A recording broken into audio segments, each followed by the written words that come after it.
Alaykum assalom va rahmatullohi va barakatuh. Aytadilar, meni bir savol qiynaydi. Nega da'vatchilar yo'q? Hozir O'rta Osiyoda minglagan, millionlagan musulmonlar yashaydi. O'sha joylardan barmoq bilan sanoqli da'vatchilar bor. Buxoriylar avlodlarimiz deb da'vo qilamiz. Lekin qani shu insonlarni hadislarni yetqizadigan insonlar? Ha, sizga shahidlik kelib qolsa o'rinbosaringiz bormi debdilar. Hop, birinchidan bir qavmni ichidan millionlagan da'vatchilar chiqavermaydi o'zi. Bu Allohning sunnatlaridan, hatto payg'ambarlar o'zi da'vatchilarning imomi. Da'vatchilar ularning merosxo'rlari o'zi. Payg'ambarlar qarasangiz ham bitta qavmga bitta payg'ambar kelardi. Juda bo'lsa mana Yosin surasida kelgan ikkita payg'ambar, uchinchisi bilan quvvatladik degan bor yo'q uchta. Ya'ni har bitta mahalladan bittadan payg'ambar chiqavermagan masalan. Yoki har bitta mahalladan bitta da'vatchi ham mana shunaqa bo'lib chiqavermaydi ya'ni. Bir qavmga o'zi Alloh ogohlantirish uchun bu dunyo imtihon, sinov va hujjat qoyim qilinish diyori. Shuning uchun o'sha yetadigan miqdorda Alloh chiqarib qo'yadi, bo'ldi. Aks holda odamlar o'ylaydiki, o gapiradi ham shunaqa deb. U Alloh bizni orqamizdan yalinib yuribdi. Tinmay o'zini elchisini jo'natib, kelinglar, iymon keltiringlar, amal qilinglar deb bizga yalinib yuribdi Alloh deydi. Mana ateistlar shunaqa deydi-da. Qadimda kofirlar ham shunaqa degan. Yani shuning uchun Alloh odamzodga u iymonga yalinmaydi, ular iymon keltirishiga. Allohga nima kerak ular iymon keltirishini? Allohning o'zi sunnati bu. Hammaga yetadigan qilib, ovozi yetadigan bir odamni chiqarib qo'yadi, hujjat qoyim bo'ladi o'sha bilan. Chunki aks holda bitta odamning gapiga ishonmasa odamlar, mingta bo'lsa ham ishonishmaydi unga baribir. Shuning uchun mana qarang, Nuh qavmi mursalinlarni yolg'onga chiqardi deydi Alloh. Boshqa payg'ambarlar haqida ham keladi u. Vaholanki Nuh alayhissalomdan oldin rasul kelmagan o'z odamzodga. Nuh alayhissalom birinchi rasul. U kishidan keyin kelgan rasullar bo'lsa, u qavm Nuh qavmi ularni ko'rmagan ham. Nimaga lekin Nuh qavmi elchini emas, elchilarni yolg'onga chiqardi deydi Alloh. Chunki ular o'ziga o'zi shunday bir qonun qo'yib olganki, mingta senga o'xshagan odam kelsa ham baribir ergashmaymiz biz bunaqangilarni gapiga. Ular baribir havosiga ergashadi ya'ni.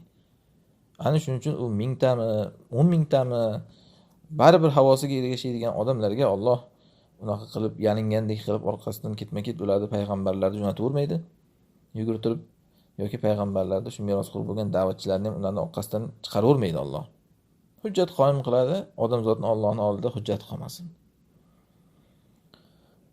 Nimaga o'xshaydi bu narsa? Masalan qarang, bir odam tovuq boqsa agar 50 ta tovuqni o'sha nima qilish uchun, ularni bir urug'lantirish uchun deysizmi yoki 50 ta tovuqni shu boshqarib yurish uchunmi bitta xo'roz yetadi. Tovuqxonaga 50 ta, ba'zan 100 ta tovuq uchun ham. 100 ta tovuq uchun ham bitta xo'roz yetadi. Bitta xo'roz qichqirib hammasini uyqusidan turg'izadi ularni va hammasini urug'lantiradi. Allohning bu tabiatdagi sunnatimi bu? Mana bu shariatdagi sunnati ham shunday deyapman. Bitta da'vatchi hammani uyg'otishga yetadi aslida. Agar uyg'onmayapti-ku desangiz, bu odamlardagi illatdan bu. Ular o'zi uyg'onmaydigan odamlar degani ya'ni. Shuning uchun Alloh hujjat qoyim qiladi, bo'ldi. Va hamma narsaning yaxshisi kam bo'ladi o'zi. Soxta narsa, arzimas narsa ko'p bo'ladi. Bu tabiatdagi Allohning sunnatlaridan. Mana hamma joydan siz tuproqni topasiz, lekin hamma joydan tillarni topmaysiz.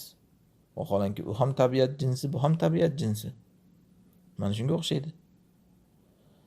Endi bir inson o'zidan keyin nimaga boshqa o'ziga o'xshagan shogirdlar chiqarmaydi degan narsa bo'lsa, bo'ladi, lekin kam haqiqatdan ham bu.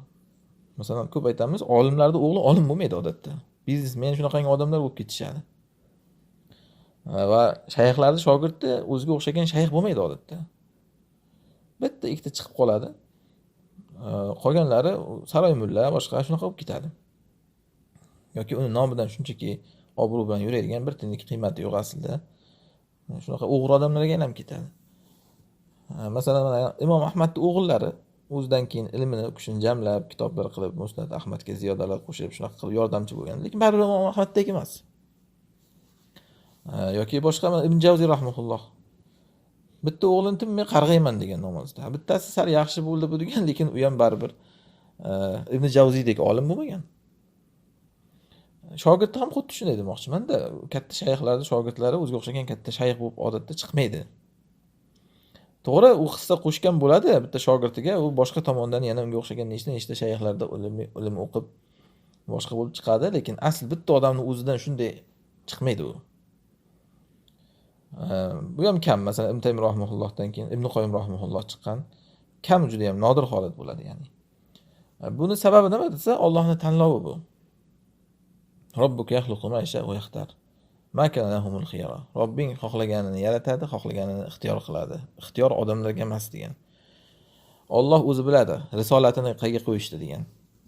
Allohu a'lam haythu yaj'alu risolata. Bu risolatni, ya'ni ilm ham shu risolatdan qayerga qo'yishni Alloh o'zi biladi degan.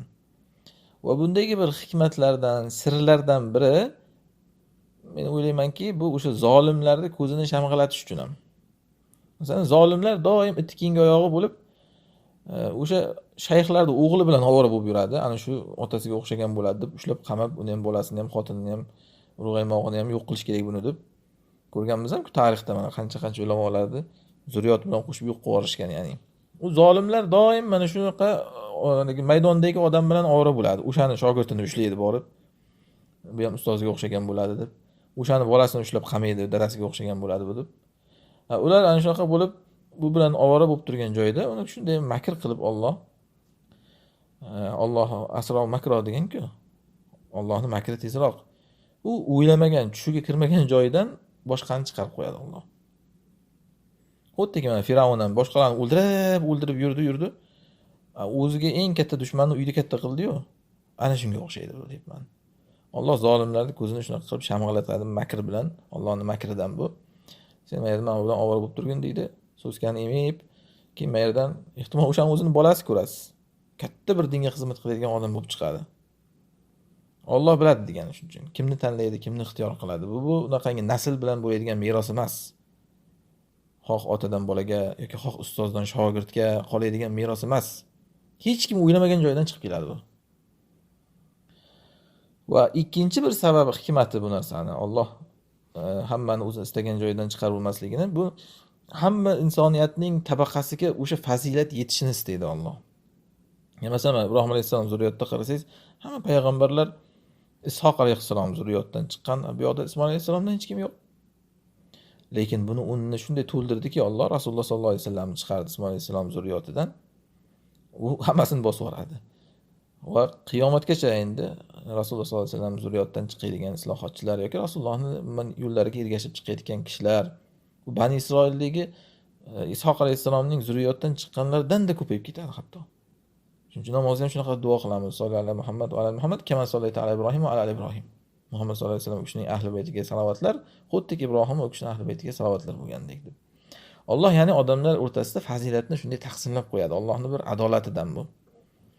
Bugun masalan bir viloyatdan, bir mahalladan chiqadi. Bu o'lgandan keyin ertaga boshqa viloyatdan chiqadi. Shuning uchun ko'rasiz, bularda har xil taxalluslari ham har xil bo'ladi. Biri Buxoriy bo'lib chiqadi, biri Termiziy bo'lib chiqadi, biri Samarqandiy bo'ladi, biri boshqa. Alloh shunaqa qilib xalqlar ichiga o'zining bu kitobini, merosini taqsimlab beradi shunday, ya'ni. Shuning uchun hech kim buni qayerdan kim chiqadi bila olmaydi, ya'ni. Allohu a'lam.